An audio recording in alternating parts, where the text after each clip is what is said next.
Short is the story, long is the life.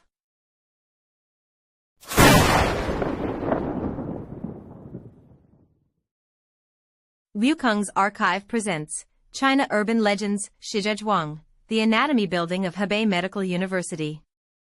Hebei Medical University is on Zhongshan East Road in Shijiazhuang, not far from the train station.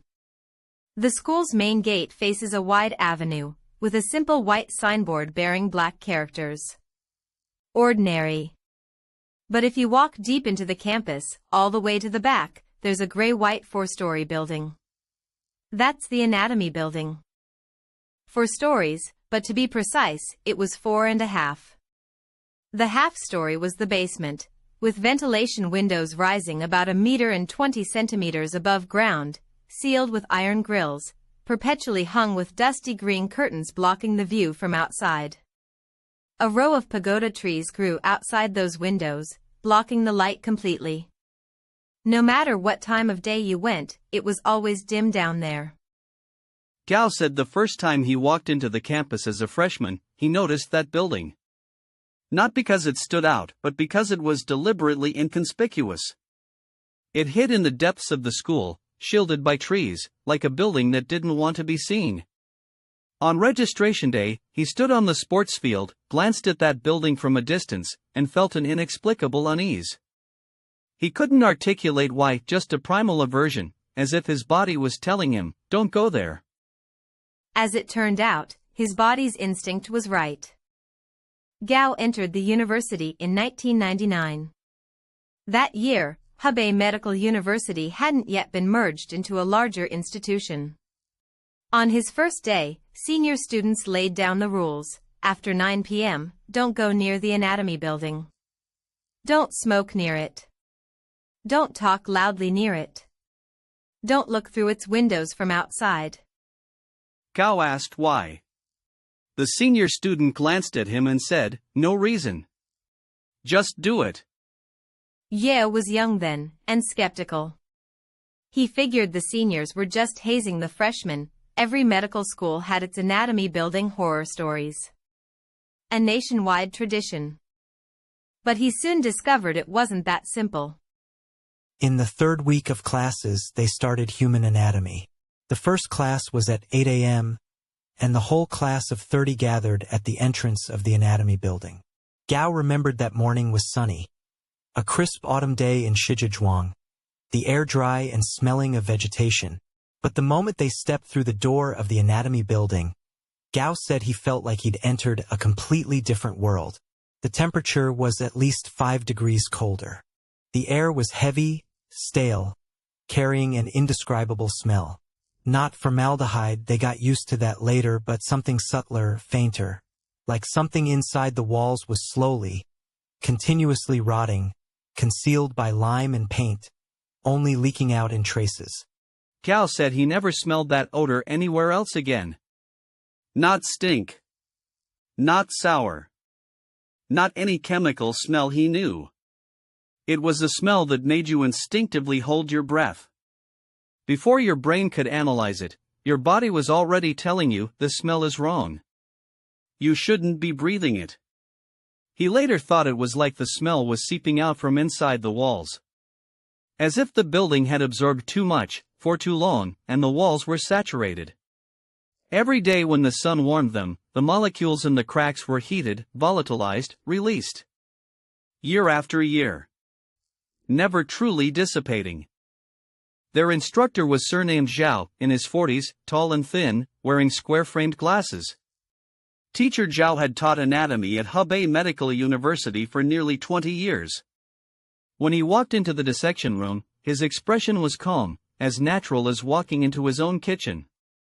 He had the students gather around, then reached out and pulled back the white cloth covering the first table. It was the body of an elderly man. The skin had turned a brownish tan. Formaldehyde had frozen his features into a peaceful expression. Teacher Zhao said the donor had been a retired middle school Chinese teacher, with no children, who signed a body donation agreement before his death. He'd said, "A dead person is just a pile of protein and minerals. Better to let young people learn something than to burn it to ash. Gao said his feeling at that moment wasn't fear. It was a profound, unspeakable sense of strangeness and dislocation. The person lying in front of him had once been alive. He had a name, a family, joys and sorrows. He had maybe taught many students. He had friends. He'd eaten meals, watched movies, been sick, grown old. And now he lay here, surrounded by dozens of not yet 20-year-olds. Gao said in that moment he suddenly understood why medical schools scheduled anatomy classes in the early years, because only freshmen still possessed enough reverence. Once you got used to the smell of formaldehyde, the feel of a scalpel cutting through skin, the habit of dismantling a human body into pieces of muscle and bone, you could never find that reverence again. Teacher Zhao didn't give them any psychological preparation. He just started teaching. He held the scalpel, gestured at the position of the first incision, and said, "The skin is the largest organ of the human body. Its thickness ranges from 0.5 to 4 millimeters. Now, I'll make the first cut." The moment the blade went in, Gao said he heard a sound, the sound of a scalpel cutting through skin. It wasn't what he'd imagined at all. Not a tearing sound. It was a light, dry sound, like a paper cutter slicing through thick cardstock. A soft fssssh, very faint, but in the silence of the dissection room, where even breathing was audible, that sound was amplified 100-fold. Gao said he later remembered that sound many times in quiet nights. He said it might have been the most disquieting sound he'd ever heard, because it meant the final integrity of a person had been breached. That class lasted 3 hours. Gao said he would never forget it for the rest of his life. But what truly began to frighten him wasn't the anatomy class itself. It was something that happened afterward. After the first anatomy class ended, Gao walked out of the building with his 2 roommates, one called Wang Lei, the other Chen Hao. They were the 3 closest in the dorm, always eating and studying together. As they came out, Wang Lei was last. His face was pale. Gao asked what was wrong. Wang Lei hesitated, his expression troubled, and said, "Did you guys notice that window at the corner of the hallway? The second window on the left as you go in, was there something outside it?" Gao said no. He'd been focused on the dissection table the whole time, never looked at the window. Chen Hao said he hadn't noticed either. Wang Lei said, "Forget it. I probably saw wrong."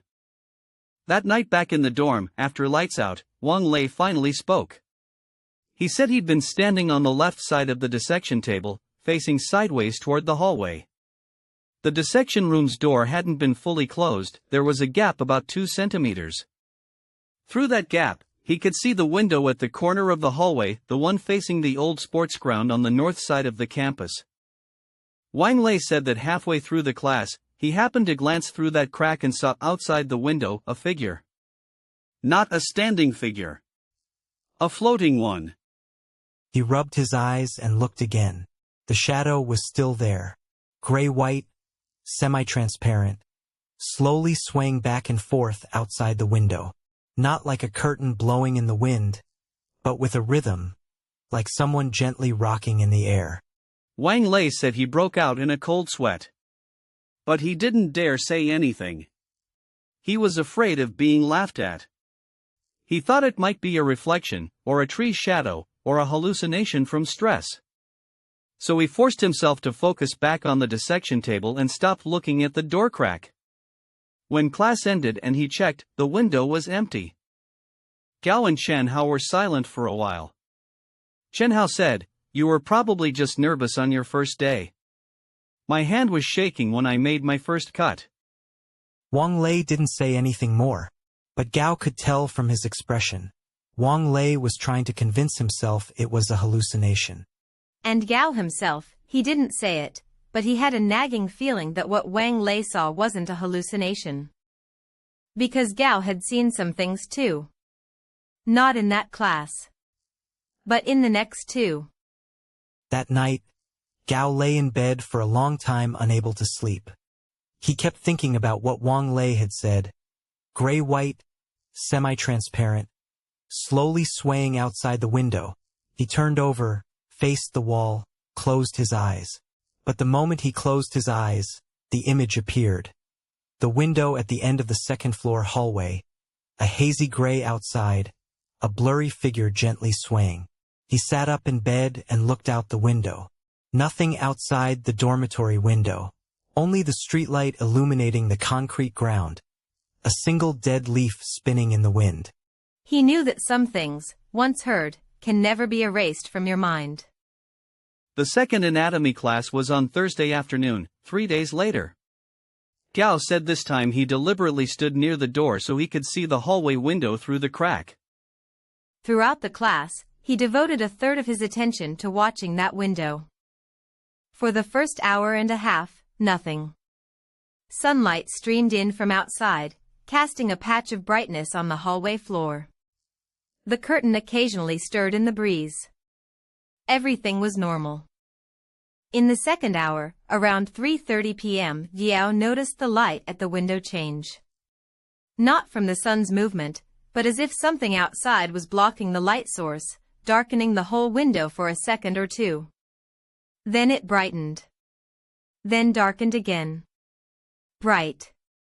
Dark. Bright. Dark. Every few seconds, like someone walking back and forth outside. But the window was on the second floor. The second floor had no balcony. There was nothing outside the window but empty air. Gao said his hand froze. The scalpel in his hand stopped above the specimen's skin, the tip trembling slightly. He didn't dare look at the window again. But he couldn't help it, that's how the human brain works. The more dangerous something is, the more you have to look. He slowly turned his head and stared at the gap in the window for about 10 seconds. In those 10 seconds, the light alternated 3 times. Like something outside was rhythmically, slowly, back and forth, floating. Then it stopped. The window became bright and steady again. Gao said he moved his gaze back to the dissection table. He didn't say anything to anyone beside him. For the rest of the class, he never looked in that direction again. When class ended, he was the first one out. As he passed the window in the hallway, he stopped and looked, nothing outside. Only the overgrown grass of the old sports field and the red brick wall of the teaching building in the distance. He stood there for a long time. Teacher Zhao came up from behind and patted him on the shoulder. "Don't look," Teacher Zhao said. Gao jumped, startled, and turned around. Teacher Zhao's expression was flat. He repeated, "Don't look." Then he locked the door and walked away. Gao stood in the hallway, his heart pounding so hard it felt like it would burst through his chest. He desperately wanted to chase after Teacher Zhao and ask, "Don't look at what? Don't look at the window? Don't look at the thing outside? Do you know what's out there?" But he didn't. He didn't know why he didn't. Maybe he was afraid of the answer. He later recalled Teacher Zhao's expression. When Teacher Zhao said "don't look," it wasn't a warning, not "don't peek," it's against the rules. It was the tone of a father telling a child, "Don't touch that electrical socket," weary, knowing, helplessly caring. Teacher Zhao knew something. Gao was certain of it. After that incident, Yao began to avoid the anatomy building whenever possible. But how could a medical student avoid the anatomy building? Human anatomy was a required course, at least 3 times a week. He couldn't escape it. He started noticing other details about the building. He found that the front of the anatomy building faced south, toward the sports field and the main building. But its north side, the back, had noticeably fewer windows. The ground floor had only 2 windows on the north side, and both were nailed shut. The gaps between the window frames and the walls were filled with cement, not even a crack left. He asked a senior student. The senior said, "That building wasn't always like that. Those windows were sealed later. I heard it was in the early 1990s. Gao asked why. The senior said he didn't know either, only that it happened in the spring of 1992. What exactly happened, no one was willing to say. Gao asked the dormitory superintendent, an old man who'd worked at Hebei Medical University for over 30 years. His surname was Bai, over 60, with silver hair. Gao brought it up casually. Uncle Bai, do you know why the north side windows of the anatomy building were sealed in the spring of '92? Uncle Bai was reading the newspaper. His hand paused when he heard the question. He put the paper down, took off his reading glasses, and looked at Yao. You shouldn't ask about that, Uncle Bai said. Then he lowered his head and went back to his newspaper, saying nothing more. Gao said he realized at that moment the north side windows of the anatomy building were sealed with cement for a reason. And that reason was something a certain level of people at the school all knew, but none was willing to discuss. He later made inquiries. In the spring of 1992, something happened in the anatomy building. What exactly? Different people gave completely different accounts. Some said a student sneaked in at night and had an accident. Some said a homeless person slept inside and was found dead the next morning. And some said the north side windows shattered on their own at night. Not broken by anyone. They shattered by themselves. Several times. Every time the glass was replaced, it shattered again the next day. Finally, the school had no choice but to seal the windows with cement. Which version was true, Gao never found out. But he said what he could confirm was, whatever happened in 1992, after that, the north side windows of that building were never opened again. In the summer of 2000, Yao didn't go home. He stayed at school for a month, doing a hospital internship. That summer, he lived in the dormitory. Fewer than 10 people remained in the entire building. One night in mid-July, it was too hot to sleep. Yao went up to the roof of the dormitory to cool off. He lay on the concrete surface, staring at Shijiazhuang's hazy night sky. To the south of the dormitory was the sports field. Across the field, about 300 meters away, was the silhouette of the anatomy building. Yao lay there and happened to glance in the direction of the anatomy building. Then he sat up. A light was on in the top floor, the fourth floor, of the anatomy building. Not the white light of a fluorescent lamp. It was a dim, yellowish glow from an old tungsten bulb. On the top floor of an old building, a solitary, dim light burning late at night, that alone was eerie enough. But what made Gao's scalp tingle wasn't the light itself. It was the figure moving in the light. From 300 meters away, in the darkness, he could clearly see a silhouette pacing back and forth inside that window. Not walking slowly, moving with extreme urgency, as if fleeing from something, rushing back and forth across the room. The figure paused twice, as if looking out the window. Then kept moving. After about 2 or 3 minutes, suddenly, the light went out. Not fading slowly. It went out abruptly, as if something had instantly covered the light source. Gao rubbed his eyes. He waited another 5 minutes. The light didn't come back on. He checked his phone, 1:17 a.m.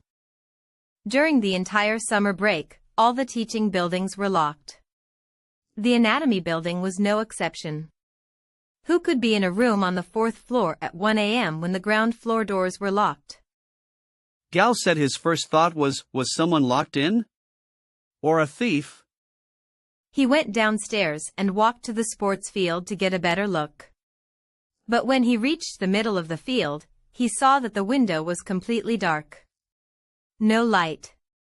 No figure. The entire anatomy building squatted in the darkness like a gray-black stone, silent. He stood on the field for about 10 minutes. The window never lit up again. He returned to the dormitory, lay in bed, and tossed and turned thinking about it. The room on the 4th floor, if he remembered correctly, was the pathology specimen exhibition room. He'd been there once during pathology class. Inside were rows of glass jars neatly arranged, containing various diseased human organs preserved in formalin. Those jars were all sealed. No one could live in there. And no one would be pacing around in there at 1 a.m. The next day, Yeo went to check the entrance of the anatomy building. A heavy iron lock hung on the gate, solidly locked. The door handle was covered in dust, no sign of recent use. He went around to the north side of the building and looked at the two cement-sealed windows. The cement had a noticeable color difference from the old surrounding wall, but there were no signs of recent disturbance.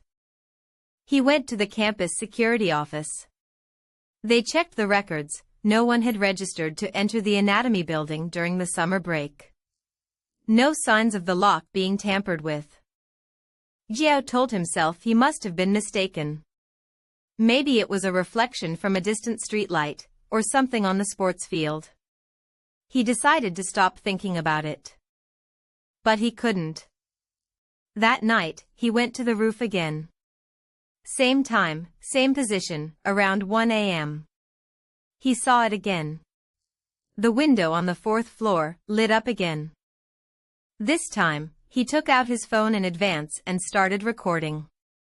He propped the phone on the railing, aimed at the fourth floor window of the anatomy building. 3 minutes later, the light went out. He stopped recording.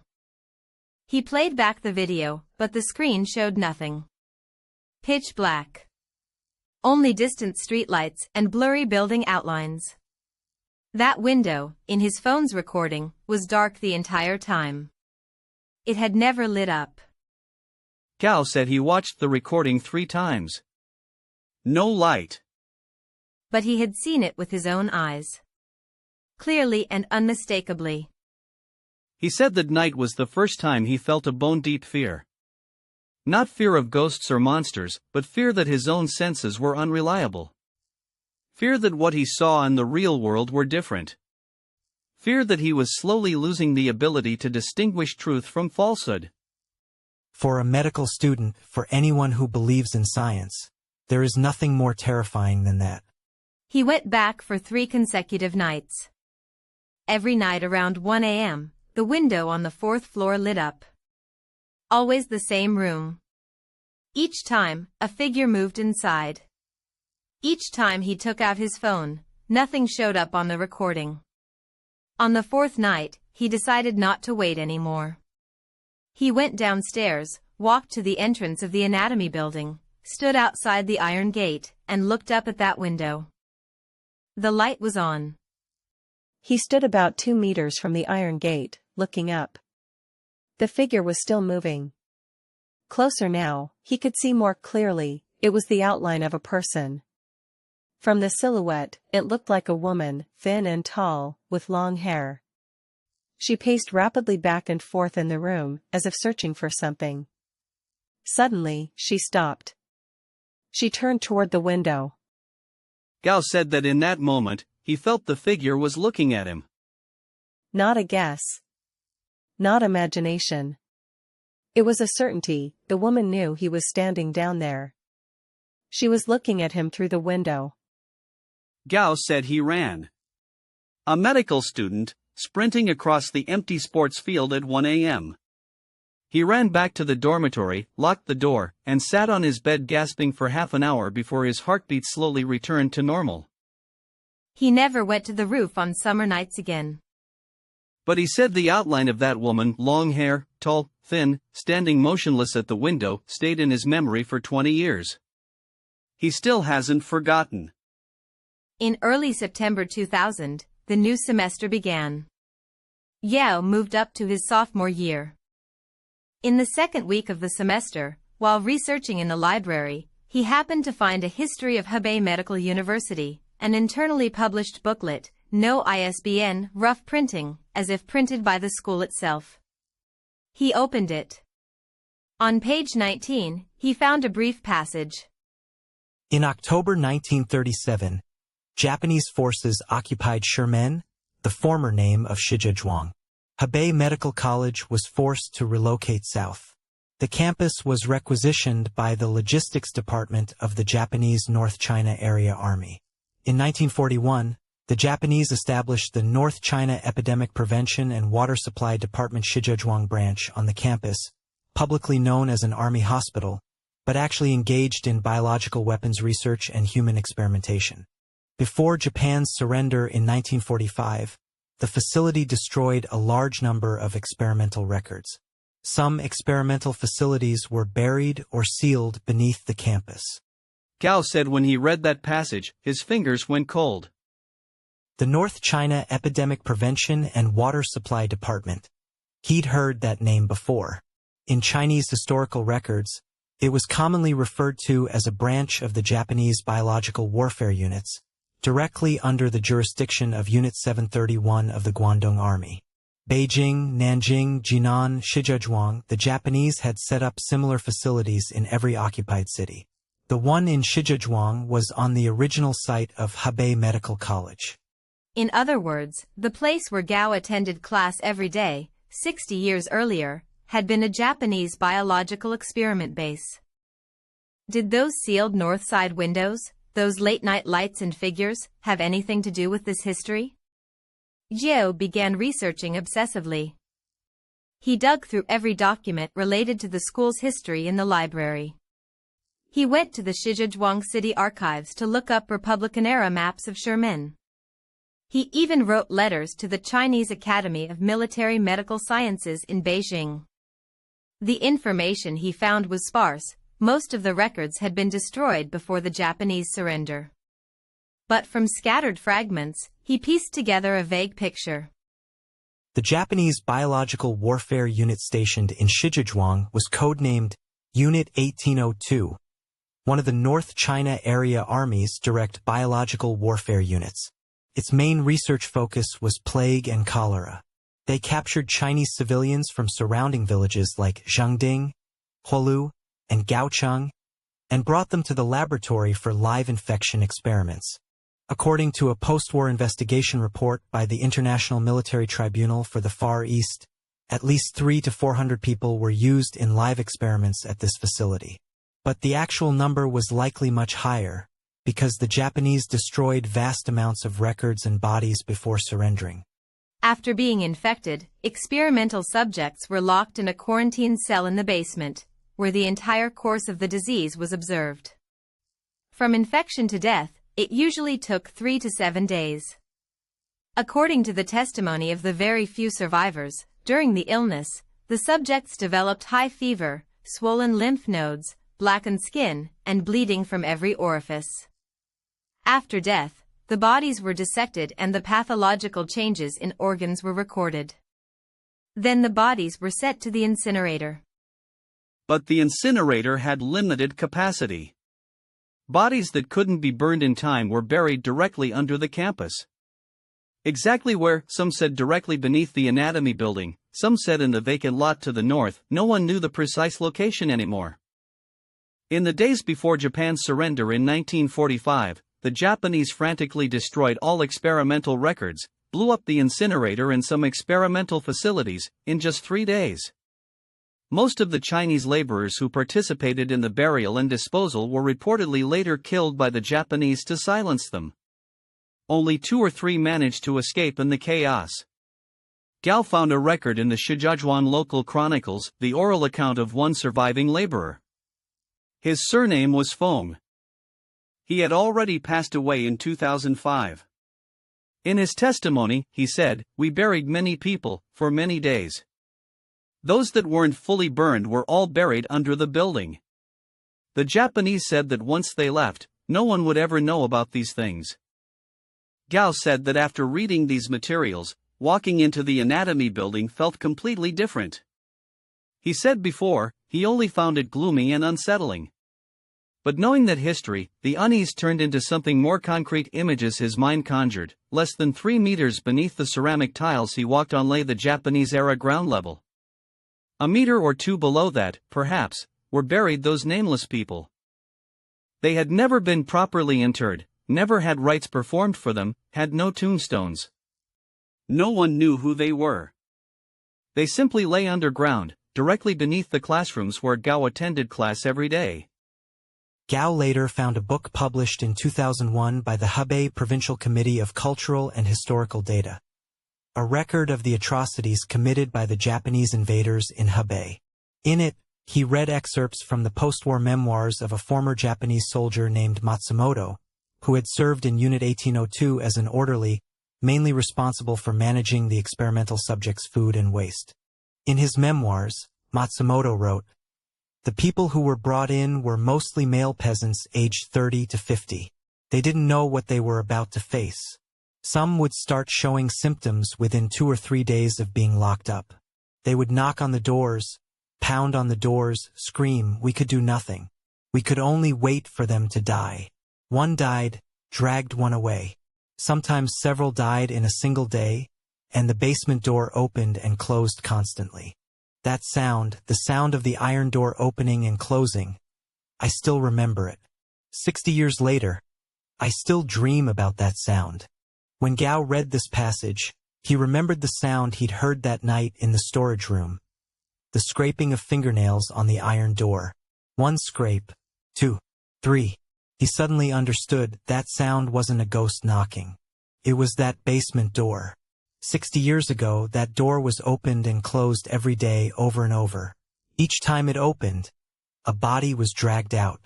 That sound, the creaking of the iron hinges, the clang of the iron door against its frame, had been remembered by the building itself, like a stuck record under certain conditions, replaying the same recording over and over. He said it wasn't fear he felt. It was an unspeakable heaviness, like suddenly discovering that the place you live every day is a vast, unmarked grave. And the most terrifying part, that door was still there. That sound was still there. They had never truly left. In the winter of his sophomore year, Gao did something that even he now admits was terrifying in retrospect. He decided to spend an entire night inside the anatomy building. It started with a late-night dormitory conversation with Wang Lei and Shen Hao. The three of them were talking about the legends of the anatomy building, the windows sealed in 1992, the figure in the summer. Wang Lei said, "You talk a lot, but would you dare sleep inside it for one night?" Shen Hao said, "Don't provoke him." Gao said, "I dare." Actually, it wasn't that he dared. It was that he couldn't accept it. He couldn't accept being shaken by a building, by inexplicable phenomena. He needed to know the truth. If ghosts really existed, he needed to see one to believe it. If those phenomena all had scientific explanations, he also needed to find them. December 16, 2000, a Saturday. Zhao chose a weekend night. At 5 p.m., he sneaked into a specimen storage room on the 3rd floor of the anatomy building. He'd scouted it in advance, the lock was broken, the door pushed open easily. He found a corner against the wall, made a hiding spot with discarded white lab coats, and brought a flashlight, a thermos, an anatomy textbook, and a baseball bat. He hid in that corner, waiting from 5 p.m. to 7 p.m., from 7 p.m. to 9 p.m. The hallway lights went out automatically at exactly 9 p.m., controlled by a timer. He knew that by this time, the whole building was empty. For the first 3 hours, nothing happened. It was so quiet it made him sleepy. At 11:52 p.m., Yeo remembered the time precisely because he'd just checked his phone. He heard a sound. Not footsteps. A dragging sound. Like something being pulled across the floor, very slowly, very heavily, coming from upstairs. The 4th floor. Gao's anatomy textbook nearly fell from his hands. He held his breath and listened. The dragging sound moved from the 4th floor to the stairwell. Then stopped. After about 10 seconds, it began moving down the stairs. 1, 2, 3. Each step about 3 seconds apart. Very slow. Very heavy. That wasn't the sound of human footsteps. Human steps wouldn't be that slow, with a 3-second pause between each one. It sounded like something being dragged, step by step, down the stairs. Gao said his heart was pounding so fast he could hear it hammering in his chest. He gripped the baseball bat, but his hands were shaking. If something really came, would a baseball bat be any use? He had no idea. The dragging sound passed the third-floor landing, without stopping. Continued down. Second floor. First floor. Yeo curled up in the corner of the storage room, motionless. He didn't know whether he should be afraid of the thing coming toward him, or afraid of it not coming.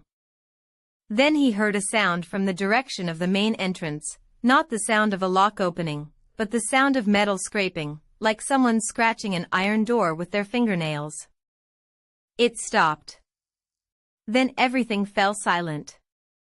Gao sat in that corner for the entire night.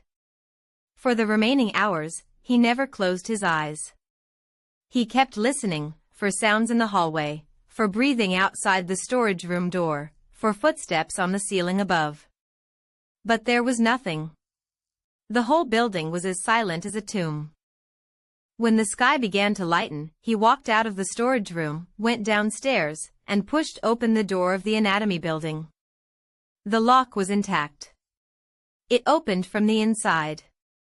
He stood on the steps outside, taking deep breaths of the cold winter morning air. He never spent another night in the anatomy building. Yeo graduated in 2004. On the afternoon he left Shijiazhuang, he went to the anatomy building one last time. He stood at the entrance and looked at that gray-white four-story structure. He never figured out what exactly was inside that building. But he knew one thing, that building had a problem. The history buried beneath it was far deeper than the floors above ground. Those sealed windows, those late-night lights and shadows, the sounds of something being dragged through the hallways, they weren't isolated incidents. They were different facets of the same thing, residual traces of the same history across different timelines. He said there was a saying that circulated among their graduating class. People at Hebei Medical University aren't afraid of the bodies on the dissection tables. They're afraid of the bodies that aren't on the tables. The ones that don't match the count. The ones no one knows where they are. The ones that still haven't been found. He never went back to Shijiazhuang. But every year, he followed news about Hebei Medical University.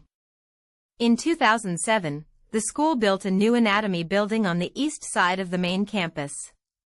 The old building was sealed. In 2012, the school moved entirely to a new campus. The old campus was taken back by the government. In 2015, the Shijiazhuang city government auctioned the old campus to a developer to build a large commercial residential complex.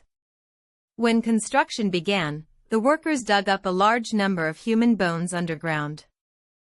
According to local news reports, when the construction team dug to about 3 meters deep on the east side of the foundation, they unearthed a batch of human bones. At first, the construction company thought they were ordinary old graves and didn't pay much attention. But the more they dug, the more they found. Within an area of less than 100 square meters, over a dozen scattered human skeletons were unearthed. Some bones had obvious cut marks. Some skulls had drilled holes. Officials from the Cultural Relics Bureau came, did a preliminary assessment, and said the bones dated from between 60 and 80 years ago, precisely the period from the Japanese occupation to the early years of liberation. Construction was halted for 3 months. Later, the developer convened an expert forum. The results of the forum were never made public. But after that, construction resumed. Word was that the bones were collected, cremated together, and reburied. The location of the cremation and the burial site, no one knows. Now, a cluster of high-rise residential buildings stands on that plot. The development is called Hanlin Huafu Scholars Mansion. The price is 12,000 yuan per square meter. It's sold out. The residents come and go every day, probably with no idea what happened beneath their feet. Gao once drove past that development and took a detour to look at the east side. The new buildings were tall and beautiful, the exterior walls a warm beige, the windows bright and clean, a security guard standing at the gate. He said he stood outside and watched for a long time. He was thinking, those people, when they were taken from the villages of Zhengding and Gaochang, it must have been around the season too. Autumn or winter. They were locked in the basement, burning with fever, lymph nodes swollen, no one coming to save them. They died in a place no one knew, buried in a location no one knew. 60 years later, a beautiful housing development was built on top of them. Children ride bicycles in the compound. Elderly people sun themselves downstairs. No one knows. No one remembers. Gao once tried to contact a worker who had been involved in the construction.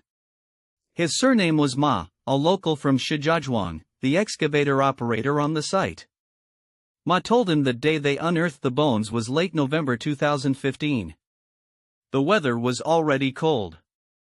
The excavator's tracks ran over something, and a grayish-white object emerged from the soil.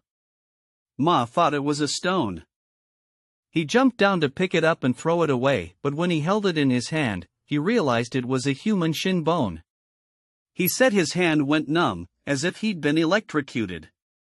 He put the bone on the ground and backed away several steps. Later, the cultural relics people came, cordoned off the area, and wouldn't let them near. Ma said he went home that night and came down with a fever.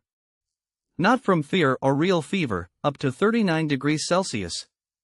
It took 2 days of medication to bring it down. He couldn't say whether that bone had anything to do with his fever.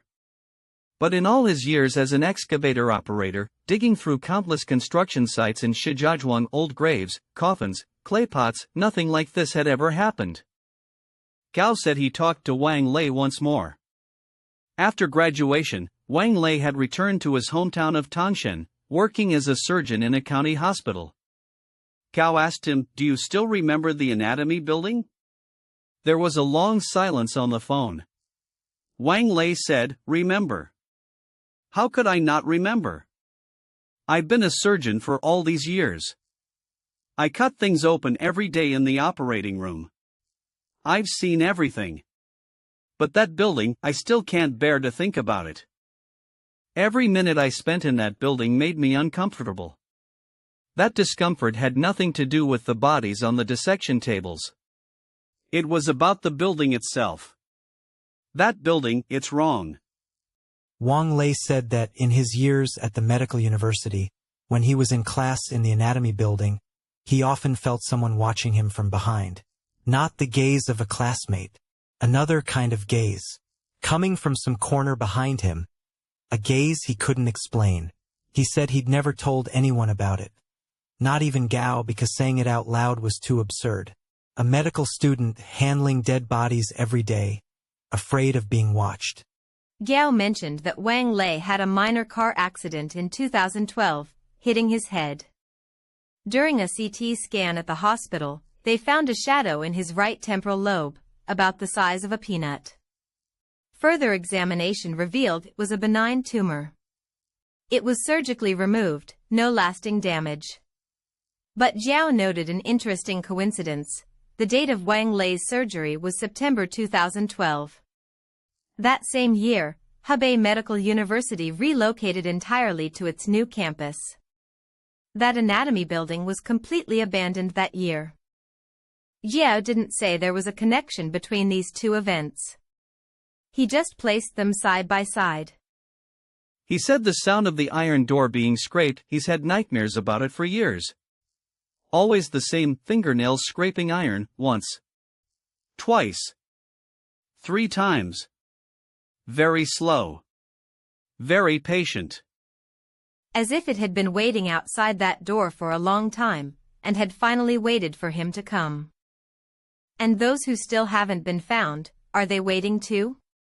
Waiting for someone to finally look out the window. Waiting for someone to finally push open that iron door. Waiting for someone to finally break through that layer of cement that has sealed the basement for 60 years, to see what's really buried down there. That building is gone. But that place is still there. The story is over. What do you think? If you enjoyed this story, please like and subscribe. New urban legend every day.